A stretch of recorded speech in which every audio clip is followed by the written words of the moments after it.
எல்லாமே பட்டாசு போட்ட வீடியோ எல்லாம் உங்களுக்கு அனுப்பிச்சு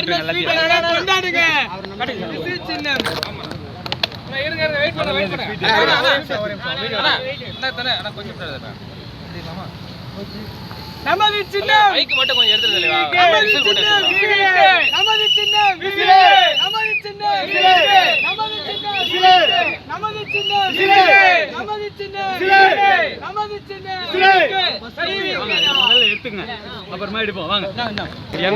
நாங்கள் வரலாற்றில் ரொம்ப பெருசாக பார்க்குறோம். இது ரொம்ப பெரிய விஷயம். ஆண்டவனுக்கு மேலே ஒரு சொல்லி எதுனாக்கா எங்கள் தளபதியாக தான் இருக்கார் இப்போ. ஏன்னா வேறு வழி கிடையாது. இந்த வானம் பூமி எப்படி மனிதனுக்கு சொந்தமாக இருக்குதோ அந்த மாதிரி நம்ம தளபதி வந்து இந்த இயற்கைக்கும் இந்த பூலோகத்துக்கும் இந்த பிரபஞ்சத்துக்கும் ஒரு சொந்தக்காரர். அவர் சாதாரண ஒரு மனிதன் இல்லை, இந்த பிரபஞ்சத்தால் எடுக்கப்பட்ட ஒரு மனிதன். இவ்வளோ விமர்சனத்துக்கு மத்தியில் இவ்வளோ வந்து பெரும்பான்மை வந்து நிறைய இடங்களில் முன்னிலை வகிக்கிறாங்க. மக்கள் மத்தியில் தளபதிக்கு எந்த ஒரு இதுவும் இல்லை. மக்கள் மத்தியில் தளபதிக்கு நம்பிக்கை தான் அதிகமாக இருக்குது. மக்கள் மத்தியில் தளபதிக்கு ரொம்ப நம்பிக்கை இருக்கும் போது அப்போ தளபதி தனித்து நிற்கிறதுல தவறில்லை. கூட்டணி தேவையில்லைன்னு தான் எல்லாரும் சொல்கிறாங்க. அது உண்மை தான். இப்போது உங்களுக்கே தெரியும், இப்போ 110 தொகுதி இருக்குது, இன்னும் தொகுதி வெயிட்டிங்கில் இருக்க வந்துடும். அந்த மீதி 8 தொகுதியை நம்ம ஜெயிப்போம். ஆனால் அந்த 8 தனி முதலமைச்சர் தளபதி தான். தமிழக முதல்வராக தனி முதலமைச்சர் யாருனாக்கா தளபதி மட்டும்தான். வேற யாரும் எங்க ஆதரவு முழுமையா முழு ஆதரவு. சென்னை மாநகராட்சியில மண்டலம் 9 மாநகராட்சி எங்க நம்பிக்கை கிடையாது. முதல்ல நாங்க மாநகராட்சி நம்பிக்கை யாருன்னா எங்க தளபதி. காலகட்டங்கள்ல அனைத்து மாநகராட்சிகளிலும் உள்ள அனைத்து ஊழியர்களும் ஒன்று சேர்த்து திரட்டி நாங்கள் விஜயின் முழு ஆதரவு எங்கள் தளபதி விஜய், இதுவே எங்கள் உயிர் மூச்சாக நின்று எங்கள் பணியை தொடருவோம். ஆனால் மாநகராட்சியில் சில நடைமுறைகளில் சில வேலைகளை நடத்தி வருகிறார்கள். ஆனால் இதை முழுமையாக எங்கள் தளபதியிடம் எடுத்து சென்று நாங்கள் முழுமையாக மாநகராட்சியை சீரமைத்து எங்கள் வாழ்வாதாரங்களை முழுமையாக பாதுகாக்க எங்கள் தளபதியிடம் வைப்போம்.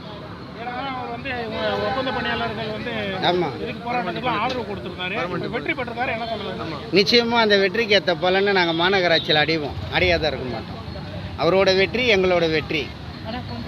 உங்கள் நம்பிக்கை ஆசை நிறைவேற கண்டிப்பாக ஏறும். ஏன்னா நாங்கள் நோக்கி வந்தது தளபதியை. ரொம்ப நேரம் குழந்தை இல்லாதவங்க ஒரு குழந்தை பிறந்தா எவ்வளவு மகிழ்ச்சியா இருக்குமோ, 20 வருஷம் குழந்தை மாதிரி எங்களுக்கு தெய்வ பிரிவா பிறந்திருக்காரு எங்களுக்காக. ஏன்னா 2 பேரே வந்து மாற்றி மாற்றி அரசியல் அமைச்சு கொண்டு எங்களுடைய வாழ்க்கைகளை தமிழ்நாட்டில் கொத்தடிமைகளாக வச்சிருந்தாங்க அவங்க. இன்னைக்கு வந்து விடிவெள்ளி கிடைச்சிருக்குது. விடிவெள்ளின்றதோட எங்களுக்கு கிடைச்ச புதையல் எங்களுக்கு ஒரு தளபதி தான் எங்களுக்கு கிடைச்ச புதையல். ஆனால் இனி தமிழ்நாட்டு மக்களும் இந்த விடிவெளியில் சந்தோஷமாக வாழ்வார்கள். ரொம்ப நன்றினா. அடுத்த கட்டமாக தாவேக்காவுடைய வெற்றி சதவீதம் எந்த அளவுக்கு உயரும் எதிர்பார்க்கிறீங்க? இமயமலை சிகரம் அடுத்த வெற்றி நம்மளது தான். இனி வந்து அடுத்த ஆண்டுகள்ல வர இனி எத்தனை எலெக்ஷன்கள் வந்தாலும் எத்தனை எலெக்ஷன் வந்தாலும் இனிமேல் இவர் மட்டும்தான் முதலமைச்சர். இனி எந்த மாற்று கருத்தும் கிடையாது. இவர் ஒருவரே இனி நிரந்தர முதல்வர்.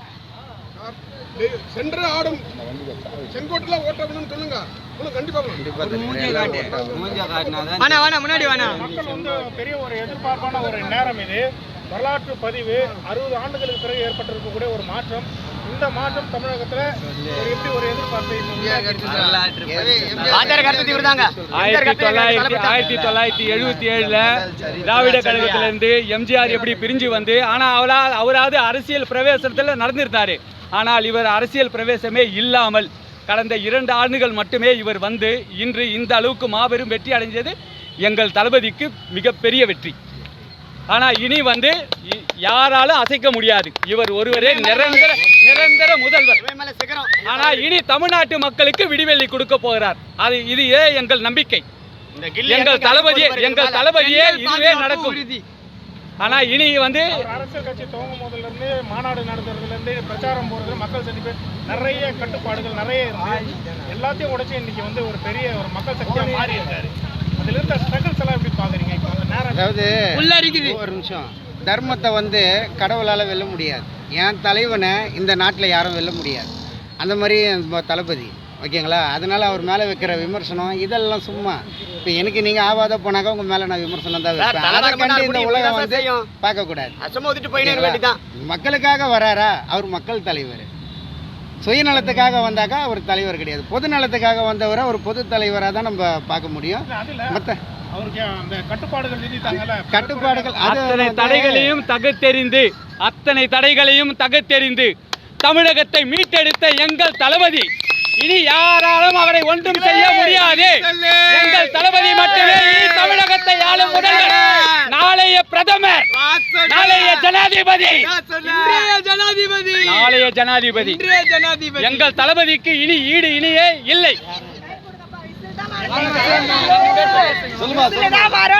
எனக்கு நான் வந்து கலைஞர் கட்சி நானு இன்னைக்கு தெரியும், எல்லாருக்குமே தெரியும். நான் கலைஞர் கட்சி எனக்கு வீடு தராது போயிட்டாங்க.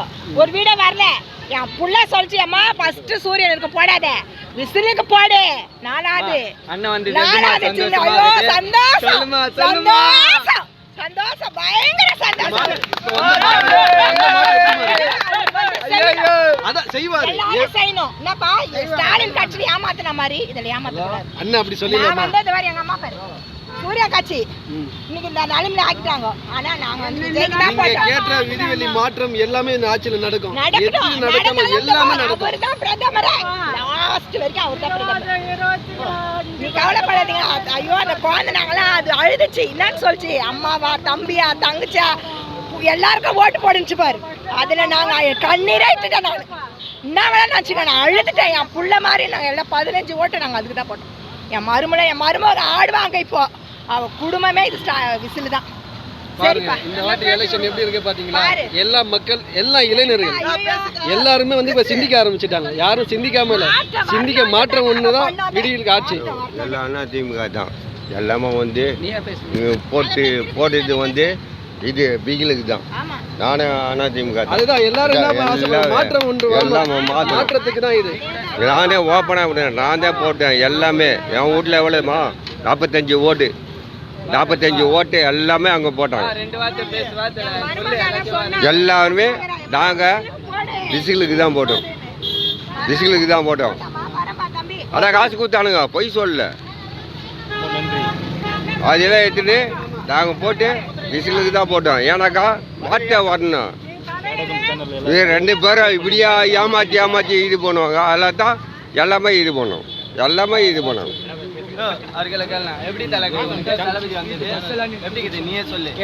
சந்தோஷம்தான். அவர் வந்ததை பத்தி பிரச்சனை இல்லை ப்ரோ.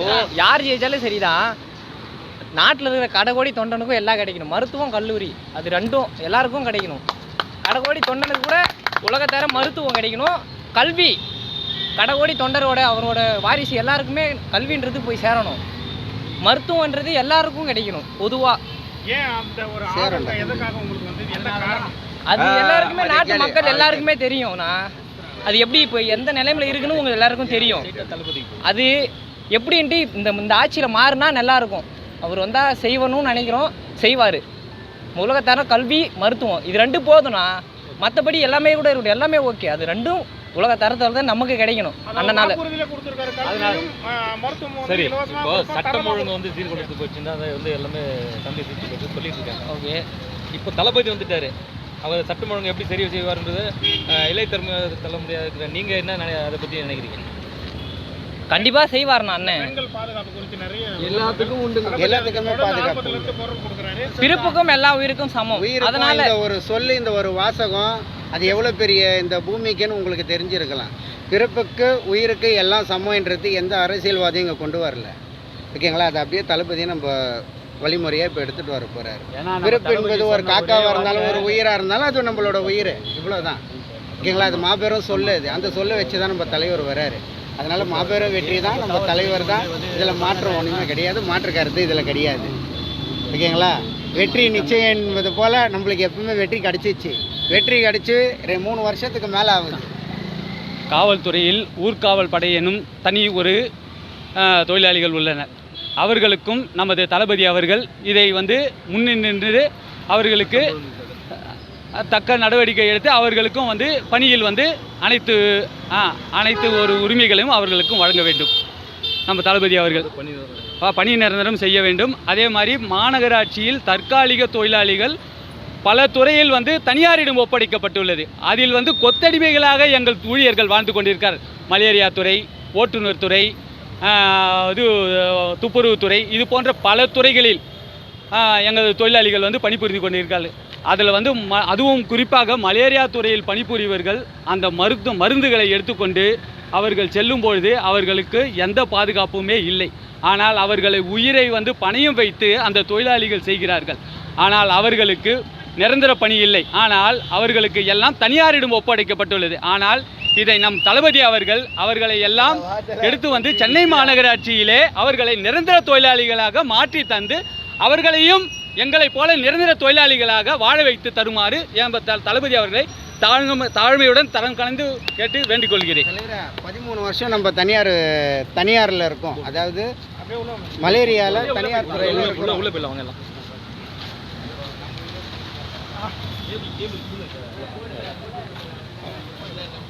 இப்போ 13 வருஷம் தனியாரில் இருக்கோம். நம்ம மலேரியா துறையில் இருக்கோம். பல சங்கங்கள் இதில் உள்ள வந்து நாங்கள் உங்களுக்கு பணி நிரந்தரப்படுத்துகிறோம் அப்படின்னு சொல்லி பல வாக்குறுதிகள்லாம் கொடுத்தாங்க. ஆனால் இது வரைக்கும் எங்களுக்கு எந்த ஒரு வாக்குறுதியும் நிறைவேற்றலை. அது மாண்புமிகு முதலமைச்சர் மு க ஸ்டாலின் அவர் இருக்கும் போதும் சொல்லியிருந்தார் உங்களுக்கு பணியை நிரந்தரப்படுத்துவோன்னு. இது வரைக்கும் அந்த பணியை எங்களுக்கு நிரந்தரப்படுத்தலை. எங்களுக்கு அரசியல் மீது நம்பிக்கையே போயிடுச்சு. மாற்று அரசியல் மீது நம்பிக்கை வச்சு இப்போ நாங்கள் மாற்றி வந்திருக்கோம். நாங்கள் 13 வருஷம் இந்த நகராட்சியில் நாங்கள் வேலை செஞ்சிட்ருக்கோம். எங்களுக்கு ஒரு பலன் இல்லை. இப்போ நாங்கள் இது மேலே ஏறி ஒரு மருந்து ஊற்றி கீழே உயிரிழந்தாலும் எங்களுக்கு பலன் கிடையாது. எங்கள் குடும்பத்தை பார்த்துக்க வேண்டிய ஆள் கிடையாது. அப்போ இந்த மாதிரி ஒரு அரசு எங்களுக்கு தேவையா? அதனால தான் மாற்று அரசு எடுக்க வேண்டியதுனால தான் இன்றைக்கி நம்ம மாற்றி தளபதியை ஒரு அரசியலாக எடுத்து அதில் நாங்கள் உரிமையை கொடுத்து நாங்கள் வாழ்ந்துட்டுருக்குறோம். எங்கள் உரிமையை கொடுத்து வாழ்றது அது எங்கள் கையில் இருக்குது. பாதுகாப்பு நிச்சயம் சொல்கிறீங்க? கண்டிப்பாக நிச்சயம். எங்கள் தளபதி வந்து எங்களுக்கு எல்லா துறைகளிலும் எங்களுக்கு வந்து முழுமையான நம்பிக்கை இருக்குது. அவர் வந்து தனியாரில் செஞ்சு கொடுப்பாரு. அனைத்து துறையும் தனியாருக்கு போயிடுச்சு. நீங்கள் எந்த துறையில் எடுத்துகிட்டு போனாலும் ஒரு நிரந்தர பணியாளர் இருக்க மாட்டாங்க. நீங்கள் யாரும் ஒன்றாலும் போய் பார்க்கலாம். நீங்கள் ஒரு சென்னை மாநகராட்சியில் ஒரு டிபார்ட்மெண்ட் உள்ள நோஞ்சாலே நீங்கள் பார்க்கலாம், எல்லாமே தனியாராக தான் இருப்பாங்க. ஒருத்தர் நிரந்தர பணியாளர். ஒரு மக்களுக்கு வந்து நிரந்தர பணி தான் தேவை. அதாவது மக்கள் பணிக்குன்னு ஒரு பணியாளரை நியமனம் பண்ணுறோன்னாக்கா நிரந்தர பணியாளரை தான் நம்ம நியமனம் பண்ண முடியும். ஒரு தனியார் பணியாளரை நியமனம் பண்ண முடியுமா? அந்த மாதிரி மக்களுக்கு சரியான பாதுகாப்பு கிடையாது, சரியான அரசு கிடையாது. மக்களால் எடுக்கப்பட்ட அரசு இன்றைக்கி மகத்தான அரசு இன்றைக்கி வந்து நிற்கிது. உங்கள் கண்ணெதிர்க்க தான் நிற்கிது. இது மக்களால் எடுக்கப்பட்ட அரசு. இது வந்து யாராலையும் மாற்ற முடியாது. நீங்கள் சொல்கிறீங்களா தற்கூரின்ட்டு இன்னும் ஒரு டூ டேஸில் தெரிஞ்சிடும் அந்த தற்கூரியில் என்ன நிலைமைக்கு வர போகிறாங்கன்ட்டு. ஓகேங்களா? தளபதி மேலே வர விமர்சனம் நம்மளுக்கு வேண்டாம். நம்ம தளபதி மேலே எவ்வளோ நம்பிக்கை வைக்கிறோம் அதான் நம்மளுக்கு வேணும். ஓகேங்களா? இன்றைக்கி நம்ம ஒரு சாப்பாடு எடுத்து நம்ம வாயில் வைக்கிறோம்னா நான் தளபதியை நினைக்கணும். அந்தளவுக்கு ஒரு உணர்வு நம்மளுக்கு இருக்கணும். எங்களுக்கு இருக்குது. நாங்கள் இவ்வளோ தொழில் வந்து நின்று இருக்கோம். இன்றைக்கி இல்லை, எவ்வளோ தொழில் போனாலும் நாங்கள் வந்து நிற்போம். ஏன்னா அவ்வளோ உரிமையை அவர் எங்ககிட்ட இருந்து வென்றுட்டார். ஒன்றும் பண்ண முடியாது. நாங்கள் சும்மா நின்று இருந்தோம். எங்கள் மனசில் வந்து அவர் தனியார் ஆணிவேர் மாதிரி ஊனிட்டார். இனிமேல் வந்து அவரால் வந்து எங்களால் மாற்ற முடியாது. ஏன்னா நாங்கள் இந்த ஆணிவேர் வந்து அவர் எப்படி விதைச்சாருன்னு எங்களுக்கு தெரியல. ஆனால் எங்களெல்லாம் மனசை மாற்றம் செய்து அவருடைய பக்கம் முழுமையாக எங்களை இட்டுன்னு போயிட்டார். நான் மட்டும் போனால் பரவாயில்ல, தமிழகமே திரும்பி போயிடுச்சு அங்கே. அதனால் வந்து இனி யாராலையும் காப்பாற்ற முடியாது. தமிழகம் மட்டுமே நம் தளபதி. இது பொன்னான நேரமாக இருந்தாலும் ஆனால் நாங்கள் வேஸ்ட் ஆகலை. இந்த நேரத்தை எங்களுக்கு சந்தோஷமாக தான் நாங்கள் ஏற்றுக்கிறோம். உங்களுக்கு கேடகம் எவ்வளோ சேனல் நேர்களுக்கு சார்பாக இந்த சேனல் சார்பாக நன்றி தெரிவிக்கிறோம்.